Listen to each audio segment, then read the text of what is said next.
پیارے نبی کے دین کے پیارے ناظرین و سامعین، کسی بھی انسان کی تصویر پر ہاتھ رکھ کر 207 مرتبہ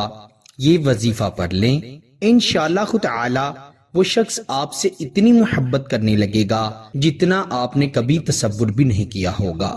اگر آپ چاہتے ہیں کہ کوئی شخص آپ سے بے پناہ محبت کرے، آپ کے بارے میں اچھا سوچے، آپ کی عزت کرے، آپ کو ملنے کے لیے، بات کرنے کے لیے تڑپے، تو اس وظیفے کو 207 مرتبہ اس شخص کی تصویر پر پڑھیں، پھر آپ اپنی آنکھوں سے کمال دیکھیں۔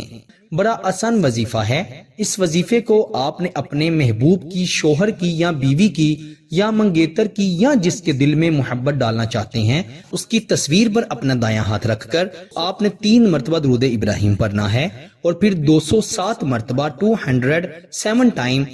لفظ یا ودودو یا معزو یا رحمانو یا رحیمو، اللہ سبحانہ تعالیٰ کے 4 صفاتی نام 207 بار پڑھنے ہیں، اور آخر پر بھی 3 مرتبہ درود ابراہیم پڑھ کر اس کی تصویر پر پھونک مار دینی ہے، دم کر دینا ہے، اور اللہ تعالیٰ سے دونوں ہاتھوں کو اٹھا کر دعا کرنی ہے، اے اللہ جس سے میں محبت کرتا ہوں یا کرتی ہوں، اس کا دل میری طرف پھیر دے، وہ میرے بارے میں اچھا سوچا کرے، وہ مجھ سے محبت کیا کرے، مجھ سے اچھا سلوک کیا کرے، مجھ سے محبت سے پیش آیا کرے، وہ میرے بغیر ایک پل نہ رہ سکے۔